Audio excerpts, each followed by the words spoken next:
네, 2021 이데일리 부동산 투자 포럼 계속해서 이어가도록 하겠습니다. 이제부터는 강연 순서인데요. 고종환 한국자산관리연구원 원장님을 모시고 앞으로 부동산 시장이 어떻게 흘러갈지 부동산 시장 대전망에 대해서 들어보는 시간을 갖도록 하겠습니다. 고종환 원장님을 박수로 맞이하겠습니다. 네, 안녕하십니까. 이렇게 뵙게 되어서 개인적으로 몹시 영광이고 반갑게 생각합니다.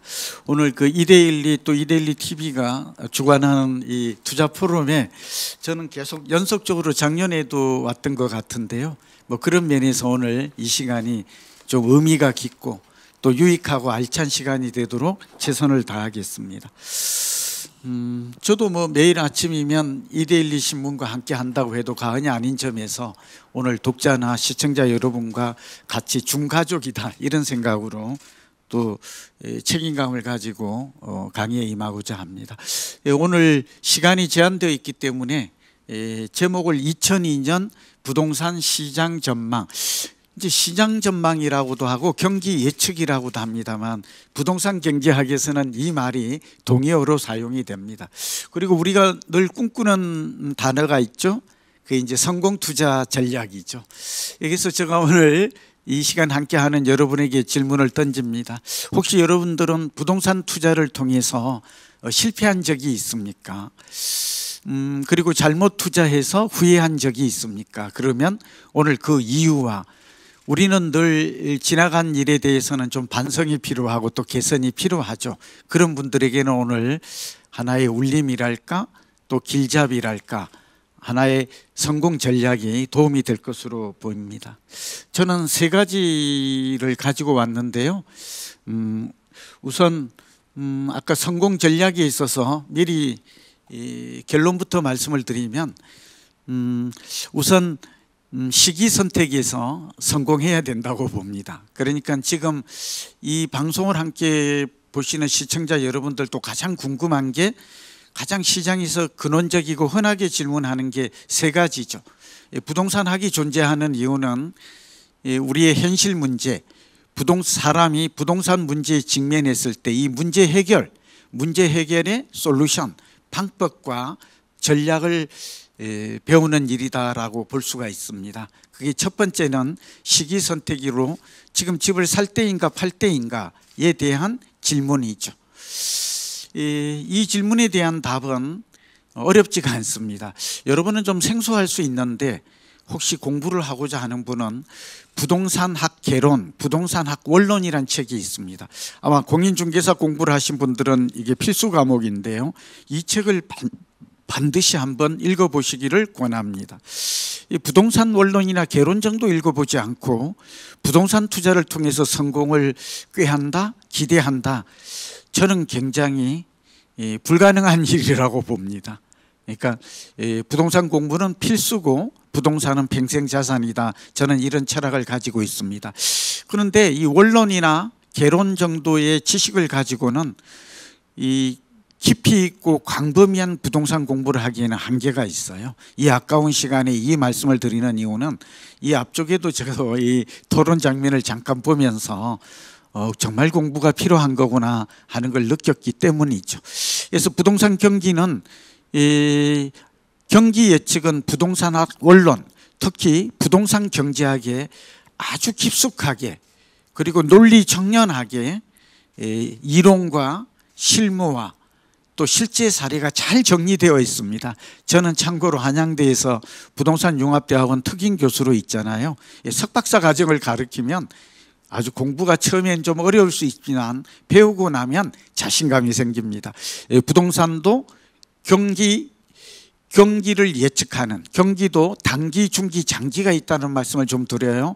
오늘은 단기 부동산의 변화, 단기적인 부동산 시장의 변화와 아울러 장기적인 변화를 우리는 알고 있어야 돼요. 좀 어렵나요? 어쨌든 알 수 있다. 지금 바로 들어갈게요. 두 번째 궁금한 점은 지역 선택이에요. 우리는 부동산은 지역성과 위치성과 입지성과 장소성을 지닌 독특한 재화로 정의가 돼요. 좀 어렵나요? 굉장히 중요해요. 그러니까 부동산이 다른 재화와 다른 점은 지역성, 부동산 시장성을 가지고 있다라는 것이에요. 좀 어렵지만 또 부가적인 설명이 필요합니다만 잠깐 넘어갈게요. 근데 여기서 중요한 키워드는 지역 선택에서의 성장 지역이 중요해요. 이 세상의 모든 지역은 저의 눈에는, 부동산을 끝까지 공부한 사람의 눈에는 딱 세 가지로 구분할 수 있어요. 성장 지역과 비성장 지역이라고 할 수도 있고, 성장 지역, 정체 지역, 쇠퇴 지역이에요. 단어 그렇게 어렵지 않죠? 이 세 가지 지역으로 구분할 수 있고, 우리 삶은 선택의 연속이잖아요. 지금 살 때인가 팔 때인가는 저점에서 사서 고점에서 매도하라. 신체에 비유하면 무릎에서 사서 어깨에서 팔아라. 가장 이상적인 것은 바닥에서 사서 이 머리 꼭지에서 파는 것이죠. 근데 경제학자들, 구루들은 늘 우리에게 조언을 합니다. 불가능하다고. 사람이 할 수 있는 일은 뭐예요? 무릎에서 정도 사고 어깨에서 파는 거예요. 그리고 지금 부동산 경기는 어깨쯤 와 있다, 이 얘기를 하고 또 이어나갈게요. 좀 신체를 비유하니까 이해가 쉽죠. 지금 부동산 경기는 장기적 변화에 보면은 7년째 오르고 있어요. 과거에 보면 5 내지 7년 정도 상승하면 4 내지 6년 정도 하락하는 사이클이 주기적으로 반복됐다는 걸 생각하면 부동산 경기는 지금 꽤 많이 올라서 고점 국면, 단어를 잘 주목하세요. 저의 강의가 이 석박사 과정의 학생들은 정말 좋아해요. 여기에 뭐 사족이나 수식어가 없잖아요. 고점 국면이고, 강남과 세종시는 버블 상태에 놓여 있어요. 거품 상태에. 이 전제를 가지고 진행을 합니다. 다시 지역으로 돌아갑니다. 그러니까 지금은 집을 적극적으로 살 때가 아니라는 얘기를 좀 할 것이고, 변곡점을 맞고 있다, 이런 얘기를 좀 결론적으로 먼저 내려요. 그리고 우리는 성장 지역을 선택해야 돼요. 근데 여러분, 방법론이 중요해요. 아니, 누군들 바닥에서 사고 무릎에서 사고 싶죠? 근데 그게 안 돼요. 왜 안 될까요? 그래서 지금 제가 방법론을 설명하죠. 부동산 학에서는 잘 정리되어 있다고. 우리가 공부를 안 해서 지금 모르고 있다고. 그리고 논쟁이나 토론의 대상이 아니에요. 깊숙이 공부하면. 성장 지역의 특징은 딱 4가지입니다. 지금 들어가기 전에 이 결론부터 먼저 내리기, 이 얘기를 듣고 들으시면 여러분이 지금 고민하고 있는 문제의 70 내지 80%는 이 짧은 30분 동안에 해결이 됩니다. 또 우리 이데일리 신문에 꾸준히 보시면 또 답을 찾을 수 있고요. 다시 정리합니다. 인구 4가지 성장 지표가 있어요. 이거는 부동산의 영역이 아니에요. 좀 아쉽죠. 저도 건국대에서 부동산을 석사를 했고 한양대에서 도시공학 박사를 했는데요, 석사까지 공부할 때는 이걸 잘 몰랐어요. 고백을 하면. 첫째, 인구 증가, 인구 밀도예요. 인구가 증가해야 돼. 두 번째, 성장 지역의 4가지 특징, 4가지 지표를 주목하라. 두 번째, 소득 지표예요. 이 소득 지표는 지역의 생산성, 그러니까 한마디로 지역 주민들의 소득이 증가해야 돼요. 부동산은 국가 내구재이기 때문에 소득이 증가하지 않는데 수요가, 실질적인 유효 수요가 증가할 수 없죠. 좀 이해되시죠? 또 설명을 못해요, 시간 때문에. 그런데 세 번째는 인프라 증가예요. 기반 시설이죠. 인프라. 이건 4가지예요. 가장 중요한 게 교통 인프라예요. 그래서 제가 오늘 뒷부분에 가면 오늘 준비한 게 미래의 역세권 가지고 왔거든요. 미래의 역세권을 주목해야 돼요. 이유가 뭐죠? 인프라스트럭처가 지역의 변화와 부동산 가격을 올리는데 가장 큰 영향을 미쳐요. 그러니까 인구가 증가해야 되고 소득이 증가해야 되고 인프라스트럭처가 증가해야 되는데 교통 인프라가 가장 단기적 변화가 커요. 그래서 지금 GTX ABCD가 들어서는, 또 신안산선이 들어서는 경기도의 지역들이 그동안 교통사각지대에 놓였던 광역 생활권에 있었던 지역들이 집값이 몹시 오르는 이유는 이유가 있다 없다? 아주 뚜렷하다. 그리고 그 부근에 아파트를 사거나 분양을 받거나 빌라나 주거용 오피스텔 투자를 하는 방법은 몹시 전략적이고 효율적이다라는 걸 알 수 있어요. 그런데 교통만 있는 건 아니에요. 도시의 변화에는 문화의 변화도 많아요. 교육을 포함한. 세 번째는 산업의 변화를 주목해야 돼요. 미국에 실리콘밸리가 있다면 한국에는 테크노밸리가 어디가 떠올라요? 판교와 수원 이런 영통이 떠오르시죠.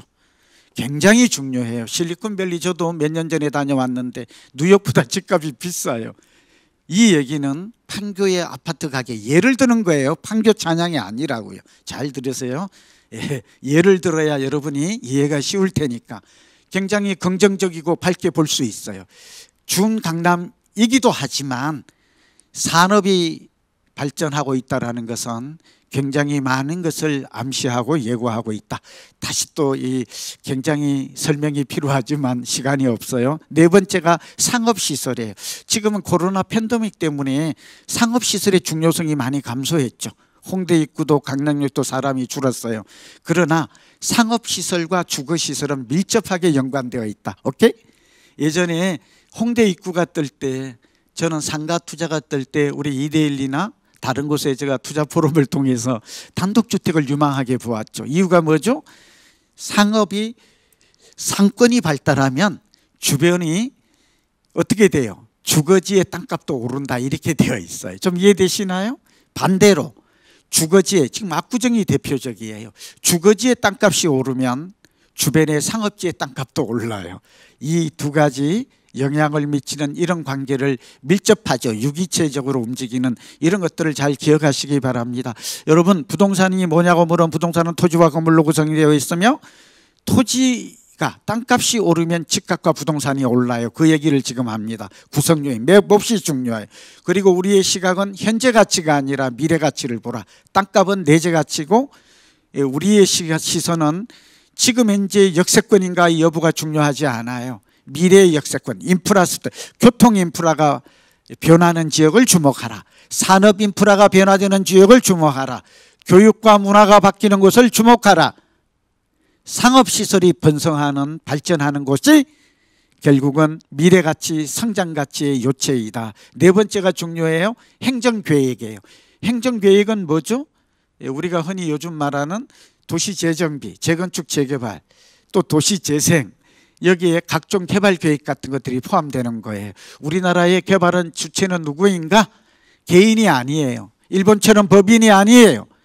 우리는 중앙정부와 지방자치단체가 뭐 대장동 개발도 마찬가지고 우리나라는 신도시도 마찬가지고 오세훈 시장이 지금 재건축 재개발을 활성화하겠다. 이거는 행정계획이 변화하고 있는 거라고요. 아시겠죠? 네, 그래서 이 네 가지가 몹시 중요하고 마지막은 제가 하면서 할게요. 상품 선택이 중요한데 이거는 대지 지분이 중요해요. 주거용 부동산은.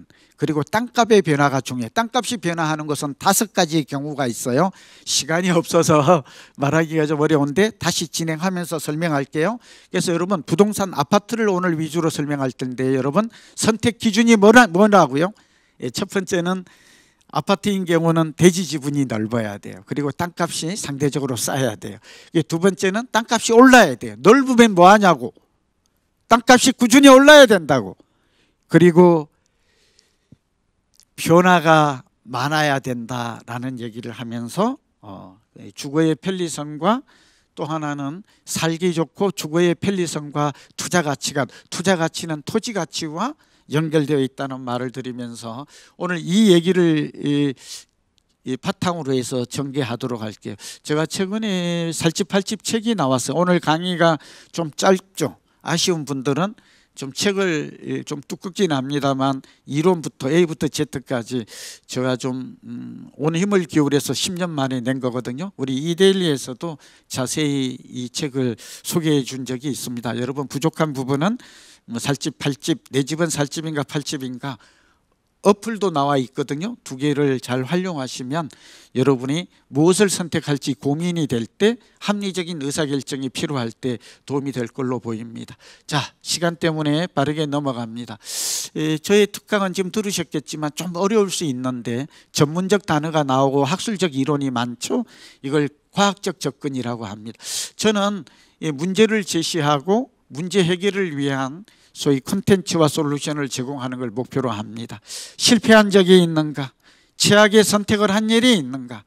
절대 실패하지 말라. 최고를 선택하라. 이게 오늘 부동산 포럼이 오늘 열리는 주된 목적이라고 저는 생각합니다.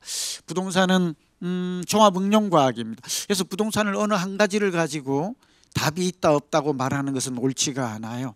이 앞전에 토론을 보면서 전문가들이 저도 매우 유익하고 알찬 토론이다 이렇게 생각을 했습니다만 어쨌든 어느 한 가지 측면에서 이것만 옳다라고 볼 수는 없어요. 예를 들게요. 부동산 가격이 오를까 내릴까 그 시장에 영향을 미치는 요인, 시장이라고 그러면 결국 중요한 것은 가격 변동이에요. 이해하시나요? 우리는 시장의 변화를 늘 관심을 갖지만 시장이 변화되고 안 되고를 어떻게 알 수 있어요? 두 가지를 보아야 돼요. 하나는 거래량이에요. 또 하나는 가격 변동이에요. 이해하시죠? 그리고 거래량과 가격이 변동하는, 특히 가격이 변동하기 위해서는 5가지를 오늘 딱 기억해야 돼요. 오늘 고종환 시작하자마자 3가지 성공 법칙에 대한 얘기를 하고 있고, 이 성장 지역을 선택하려면 4가지 성장 지표를 보라고 지금 여러분에게 이 부분을 강조하고 있어요. 유익하지 않아요? 이게 프레임적 접근이에요. 이게 과학적 접근이라고요. 이건 학술적에 그렇게 나와요. 논란을 벌일 일이 아니에요. 그리고 지금 집값이 오를지 내릴지 시장의 변화는 본래 한 15가지 정도가 있어요. 뒤에 나와요. 근데 시간 때문에 지금 한꺼번에 입체적으로 지금 종합하고 있는 거예요. 그 중에 꼭 알아야 될 게 이게 핵심 변수, 핵심 요인이라 5개가 있어요. 한번 열거할게요. 부동산 가격에 영향을 주는 가장 큰 요인은 부동산 경제학에 나오는 거예요. 고종환의 생각 아니에요. 아까 말했잖아요. 경제학 책이 잘 설명되어 있다고. 첫째, 수급이에요. 수요 공급. 이거 다 아시죠? 또 두 번째는 우리나라 같은 경우는 정책이에요. 우리는 세계 어느 나라보다도 정책이 시장에 미치는 영향력이 커요. 그 얘기는 시장의 실패에 대비해서 정책이 너무 깊숙이 간섭을 해요. 그걸 개입이라고 그래요. 그건 오랜 전통이에요. 뭐 우리나라 사람들이 유난히 부동산을 좋아한다, 뭐 그런 여러 가지 또 투기가 만연한다 이런 이유가 있겠지만 어쨌든 정책의 변환, 정책의 전환 기조를 잘 읽어야 돼요. 세 번째가 금리와 유동성이에요. 이 2가지는 동전의 양면처럼 같기도 하고 다르기도 해요. 자, 금리가 내리면 부동산은 반드시 올라요. 금리가 내리면, 그래서 금리가 내릴 때, 특히 작년 이후에 3차례 한국은행이 기준금리를 내릴 때 부동산을 그냥 투자해야 된다고 했던 사람들은 옳은 방법이에요. 경제학에서. 이거는, 그런데 유동성이 여기서 여러 가지가 있어요. 금리가 오른다고 해서 부동산이 내린가 하는 것은 부동산 경제학에 좀 복잡해요. 어떻게 복잡해요? 금리가 내리면 소위 말하면 할인율이 내려서 미래의 부동산의 가치가 증가해서 가격이 오른다 하는 것은 이거는 참된 진리예요. 정언명령과 같아요. 이름이 좀 어렵나요, 단어가? 그런데 금리가 오를 때는 경험칙이나 이론이 좀 달라요. 무조건 내리지 않아요. 한 방향이 아니에요. 금리 인상의 이유에 따라서 달라요. 이것도 설명이 필요한데 참 중요한 내용인데 아깝죠. 3가지가 있어요. 소위 말하면 여러분 금리가 오르는 것도 우리가 인플레에 있어서 오르기도 하고 동조화 현상이라고 해서 다른 나라가 금리를 올리니까 오르기도 하고 우리나라 위기가 오면 또 금리가 올라요. 그런데 지금 금리는 물가 상승에 의한 인플레인 금리 상승은 원가가 상승해서, 그러니까 토지 가격, 시멘트, 철근 이런 게 상승해서 결국은 금리 인상은 부동산 가격의 역외관계 마이너스 요인이 되어야 하지만 땅값도 오르고 원자재 가격도 오르고 인건비가 오르면 결국 어떻게 돼요? 집값이 내리기 어렵다, 분양가가 내리기 없다 이렇게 돼요. 그러니까 금리와 부동산의 관계도 단순치 않다라는 정도만 이해하세요. 저희 살집 팔집 홍보하는 게 아니라 이 부분이 자세히 쓰여져 있고 참고하시기 바랍니다. 넘어갑니다. 유동성이 증가하면 어떻게 될까요? 과거에 예를 들게요. 유동성이 증가했을 때 지난 10년간 보니까 우리나라 유동성은 M1이 있고 M2가 있어요. M1, M2 개념을 아시죠? 협의의 통화와 광의의 통화가 있는데 M2와 M1 중에는 M1이 더 영향을 많이 미쳐요. 요구부 예금증 같은. 네, 그러시구나. 네, 그래서 좀 빠르게 전개해야 될 것 같아요. 이 알아두시면 굉장히 도움이 돼요. 여러분, M2가 증가한 거는 보니까 670조에서 시중 부동자금이 지금 3,400조 4까지 늘었잖아요. 그러니까 4배가 넘게 늘었어요. 굉장히 많이 5, 7이 35 이러면 거의 5배가 올랐군요. 이 와중에 부동산은 3.5배 정도 지수가 올랐어요. 집값은. 무슨 말일까요? 아, 통화량이 늘어나면 양적 완화를 하면 유동성이 풍부해지면 집값은 오르는구나 라는 거예요. 그런데 금리가 올랐을 때 집값이 오르는 것은 거품이라고 보기가 어려워요. 그런데 유동성 증가에 의한 집값 상승은 절반 정도는 거품에 해당한다라는 게 미국의 부동산의 이론이에요. 모르셨죠? 굉장히 유명합니다. 시간 때문에 죄송합니다. 이게 좀 또 넘어갈게요. 그러니까 여러분 좀 깊숙이 설명을 하려면 또 설명이 필요해서 그런데 넘어가고요. 그 다음에 이제 우리가 주목해야 될 게 심리예요. 심리. 여러분 매도자 중심 시장인가 매수자 중심 시장인가, 시장을 지배하는 세력은 누구인가에 따라서 달라요. 지금 매도자 중심 시장이죠. 그렇기 때문에 지금 시장을 지배하는 것은 매수자가 아니에요. 지금 뭐 네이버나 이런 매물을 보면 매물은 적고 고가 매물이 나오고 있고 매수도 적어요. 그런 가운데 한두 개 거래량만으로 지금 가격이 폭등하는 현상이다. 그리고 지금 전세 가격이 오르고 있죠. 수요 공급이 부족하니까 불균형으로 인해 좀 이해되시죠? 수급, 정책, 금리, 유동성, 심리, 여기다가 주담대 담보대출 추이라든지 해외 부동산 동향이라든지 환율이 영향을 미친다. 이거 정도만 아셔도 부동산 경기는 예측 가능할까? 알 수 없다가 예측 가능하다. 예측 가능하다. 두 가지로 가능하다. 하나는 사이클 이론이 있고 또 하나는 부동산 시장에 직접적 영향을 미치는 변화 요인, 영향 요인을 보면 알 수 있다. 근데 어떻게 된다고? 7년째 올랐다고. 그리고 지금은 정책이 바뀌고 있고 공급이 좀 늘어나고 있고 특히 지금 빠졌지만 거품의 정도가 지금 역버블이 아니라 거품이 빠질 수 있는 단계에 있다는 점은 또 사이클이 변곡점이 된다는 점과 아울러서 몹시 중요한 시점이다. 저는 지금과 내년 사이에 내년 봄쯤에 고점이 올 것이고 지금은 상당히 우리가 시장의 수익뿐만 아니라 투자를 하는 입장에서 위험도 관리할 때라는 말을 꼭 합니다. 집과 관련해서 젊은이들에게 꼭 하고 싶은 말이 있어요. 삶의 시작은 주택 마련으로부터, 은퇴의 시작은 모기지론을 감는 날부터. 이게 영국의 유명한 격언인데 이 말을 하는 이유는 집을 사더라도 지역 선택과 지금 사기엔 좀 늦었어요. 결코 지금 무릎이 아니라고요. 음마아파트가 7억 2천 2013년에 7억 2천 했던 31평이 지금 24억을 간다고요. 아직도 늦었다고 생각하는 사람은 30억이나 40억이 갈 거라고 생각하는데 그런 일은 벌어진 적이 없어요. 그리고 이따가 통계를 보시면 86년 이후에 지금 3차 상승 파동을 겪고 있어요. 이제 3차 하락기도 언제든지 올 수 있는 시점이다. 정책만 잘 돌아가면 다음 대통령이 될 정부 대통령이 정말 공급만 제대로 한다면 언제든지 시장은 바뀔 수 있습니다. 자, 쭉 넘어갈게요. 제가 지금 시간 그런 얘기들을 여러분 좀 이걸 보고 계시니까 사진을 좀 찍을 시간을 줄게요. 토지와 건물로 구성되어 있다. 아까 했던 말이죠.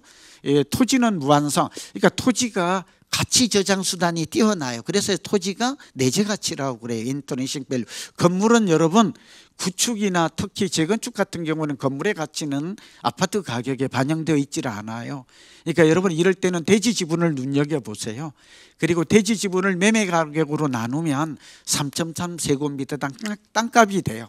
이걸 주변에 있는 아파트와 비교해서 동일한 지역, 인근 지역, 인접 지역, 동일 수급 생활권인 경우에는 대지 지분이 넓은 곳을 선택하라. 낮은 곳을 선택하라.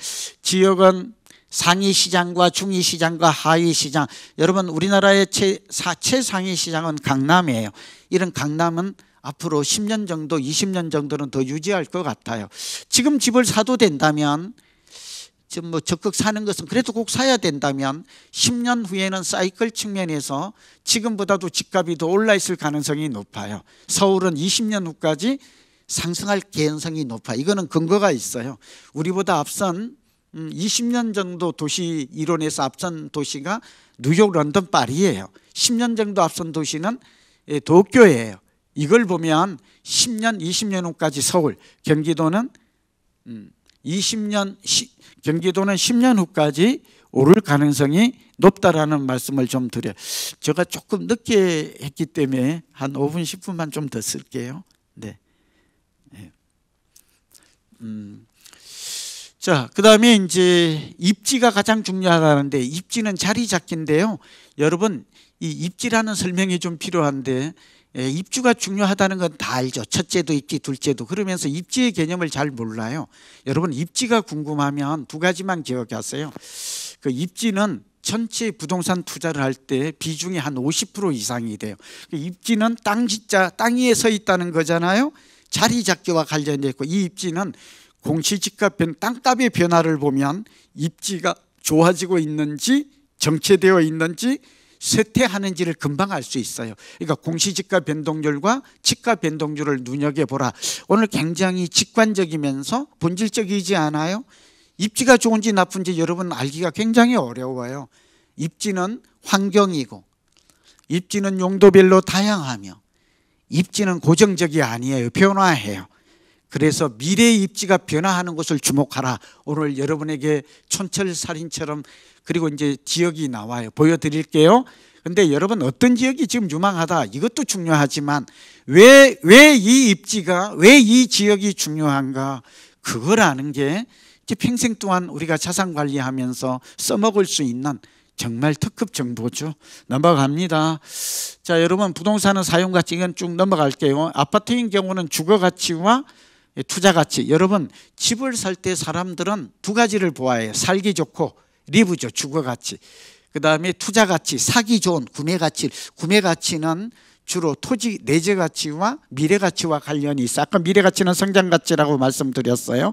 자, 다 보면서 사진 한번 찍으시고 여러분 꼭 기억하세요. 아까 설명했던 내용이에요. 부동산 특성은 넘어갈게요. 근데 여러분, 부동산 공부를 할 때 가장 기초적인 건데 많이 놓쳐요. 부동산 특징, 부동산 시장의 특징, 부동산 지역의 특징, 이런 것도 꼭 알아야 돼요. 이거 모르고 공부한다, 여러분 100점 100대예요. 하면 안 돼요. 그리고 이 아는 사람이 의외로 드물어요. 자, 우리가 좋은 집, 좋은 사람, 좋은 기업, 좋은 신문이란 무엇일까? 늘 우리가 질문을 던지죠. 제가 이데일리 좋은 신문이니까 여기 왔지 않겠어요? 본다고 말씀드렸죠. 그러니까 무슨 얘기일까요? 살기 좋고, 이 조건이 있어요. 넘어갑니다. 그래서 저는 좋은 집은 슈퍼 아파트고 나쁜 집은 좀비 아파트라는 이름을 붙였어요. 넘어갈게요. 자, 경기 변동 사이클 아까 설명드렸죠. 요거 좀 10년 주기설 벌집 순환 모양. 넘어갈게요. 지역도 변화해요. 도시도 성장 지역과 쇠퇴 지역이 80년에서 100년 단위로 바뀌어요. 이것만 알면 왜 우리가 도심의 서울역과 강화문을 중심으로 한 사대문행과 영등포와 왜 용산이 유망한가, 이 답이 나와 있네요. 도시 성장 사이클에 재개발기에 놓여 있어요. 예, 설명이 좀 필요합니다만, 여러분, 도입기, 성장기, 성숙기, 쇠퇴기, 촌위기, 재개발기, 이제 천지개벽하는 상태에 놓여 있다고요. 80년에서 100년 단위로. 이해가 되죠? 예, 강남은 지금 아직도 성숙기에 놓여. 넘어갑니다. 주택 마련, 이건 여러분 한번 정말 중요한 거예요. 여러분이 지금 그동안 실패했다면, 아까 당신은 실패했는가, 당신은 잘못된 선택으로 몹시 후회한 적이 있는가, 그러면 오늘 강의를 꼭 들으라고 그랬죠. 여기에 해당이 돼요. 여기에요. 1, 2년 앞을, 단기 10년 앞을 내다봐야 돼요. 단기적으로 부동산 투자하는 사람은 투기꾼이에요. 투기꾼이 뭐죠? 아까 아주 사전에서는 간단해요. 투기꾼은 단기적으로 시세 차익을 노린 사람이에요. 투자는 뭐죠?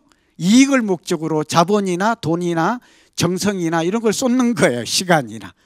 그래서 이거 관계는 논쟁의 대상이 아니에요. 사실은 딱 세 가지가 달라요. 투자하는 사람은 용도가 있어요. 부동산의 용도. 두 번째는 투자하는 사람은 단기가 아니에요. 2년 이상 투자하는 사람이에요. 우리나라 양도세 기준이 2년 이상이어야 돼요. 그렇게 추정할 수 있고요.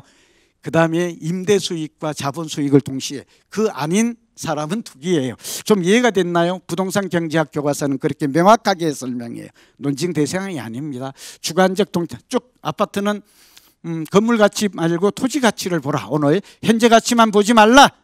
현재 살기 좋은 것은 다 반영이 되어 있다.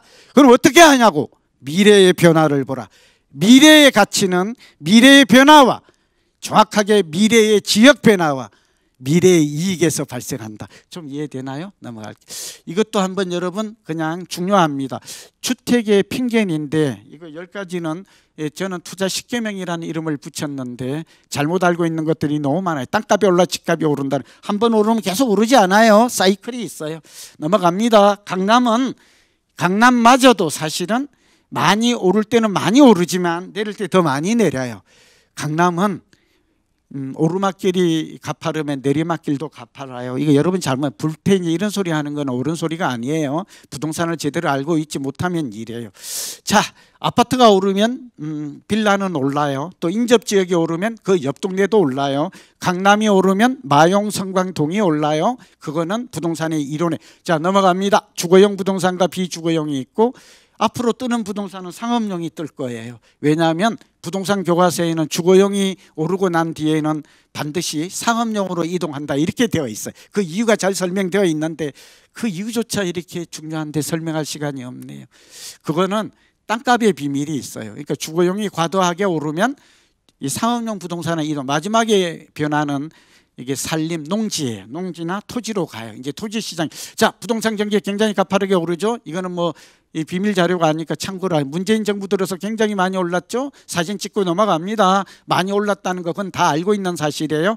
자, 그다음에 전세 가격이 매매 가격과 동반하죠. 전세가 오르면 매매가 올라요. 땅값이 오르면 집값이 올라요. 그 얘기 꼭 기억하시고요. 월세를 보고 있고요.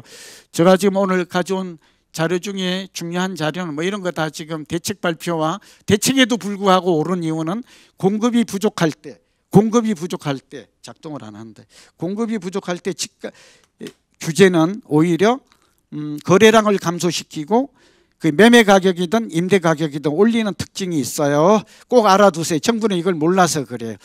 수도권. 자, 요거 한번 보세요. 이게 보시면 맨 왼쪽에 86년부터 집값이 어때요? 확 오르잖아요. 91년까지. 91년에 내린 이유는 뭐죠? 1기 신도시, 분당, 일산, 평촌 200만 가구 노태우 대통령. 그러니까 훅 내리죠. IMF. 그래가지고 어때요? 98년에 저점 찍고 2000년부터 오르기 시작해서 쫙 오르고 있는 거 보고 계시죠? 쭉 올라요. 쭉 올라요. 그리고 어때요? 2007년에 고점 찍고 다시 내려요. 2014년 바닥 찍고 2014년부터 올라요. 좀 이해되시죠? 이거 굉장히 이 한 표가 과거 우리나라 통계가 발생한 35년간의 부동산 시장의 모습을 그대로 보여주고 있어요. 어떻게 해요? 세 번의 상승, 한 파동, 지금 3차 상승을 갖고 있고요. 그럼 여러분 질문 하나 던질게요. 지금 가파르게 올랐는데 지금 앞으로 어떻게 변할 것 같은가? 이게 오늘 관심사잖아요. 자, 여러분 계속 오를까요? 예, 아까 말했죠. 5년에서 7년 이상 오른 적이 한 번도 없었다고. 지금 7년째 오르고 있다고. 그러면 어떻게 되겠냐고. 지금은 고점 내지는 변곡점. 그리고 지역에 따라서는 버블이 상당히 버블을 측정하는 지표가 5가지가 있어요. 그 기법들이 잘 발전되어 있어요. 여러분 이거는 박사 정도 오시면 공부를 쭉 하게 되는 필수 과목인데요. 어쨌든 지금은 내릴 거예요. 지금 투자를 한다면 더 많이 오른 것만큼 많이 내릴 수 있다라는 생각을 갖는 게 옳아요. 그리고 지금은 수익만 추구하는 때가 아니라 위험을 관리할 때다. 그냥 넘어가겠습니다. 좀 더 설명이 필요한데 3차 하락이 기다리고 있다. 이제 단기적인 공급 대책만 나오면 얼마든지 하락할 수 있는데 좀 아쉽죠. 넘어갈게요. 주택 보급률을 보세요. 서울이 96인데요. 한 가지만 말씀드릴게요. 서울이 지금 집값이 얼마나 부족해서 이렇게 전세가가 집값이 오를까요? 주택 보급률이 96인데 적정한 보급률이 105예요. 서울에 374만 호가 있는데요. 주택 수로 보면 33만 6천 호 정도가 부족해요. 그리고 매년 4만 5천 호 정도. 수도권 전체는 80만 호, 우리나라 전체로는 156만 호 정도가 부족한 게 전세값과 집값이 대란이 벌어지고 있는 겁니다. 쭉쭉 넘어가고 이제 인구 천명백 주택수도 땅값이 오르고 있죠. 땅값이 내리지 않으면 집값이 내리기 어렵다. 정부가 집값 잡고 싶다면 전세값과 땅값을 잡으면 돼요. 그리고 땅값과 전세값을 잡는 비법이 있어요. 택지 개발을 많이 해서 비축 제도를 하면 돼요. 외국처럼. 근데 우리는 안 하고 있죠. 전세값도 공공임대나 이런 걸 충분히 늘려주면 되는데 아쉽게도 그런 역할을 하고 있지 못하다. 자, 이제 쭉 마지막으로 넘어갈게요. 이 사진 하나 찍고 넘어갈게요. 아까 10가지 주택에 영향을 미치는 요인들 설명했죠. 여러분 시간이 급해서 어쨌든 제가 좀 많은 걸 준비했기 때문에 시간이 좀 늦어져서 빨리 스킵하는 걸 양해하기 바랍니다. 부동산 가격이 형성하기 위해서는 발생도 하고 형성도 하고 그것도 결정도 되는 이 3단계를 거쳐야 돼요. 그러니까 가격이 단순하지가 않아요. 넘어갈게요. 여러분 좀 아쉽죠? 다음에 한번 이데일리가 제가 여기 유튜브도 하니까 한번 그때 하겠습니다. 여러분에게 준비했던 좀 제가 야심차게 준비한 게 있는데 사진 찍고 넘어갈게요. 저는 도시공학 도시계획을 연구하는 학도기 때문에 연구자이기 때문에 이걸 가져왔고요. 서울시가 좀 바뀌어요. 2040 계획이 조만간 나와요. 오세훈 시장이 발표한다니까 한번 기대를 해보죠. 한강변의 변화가 많아요. 서울시 생활권의 변화도 좀 눈여겨 5개 생활권을 보라.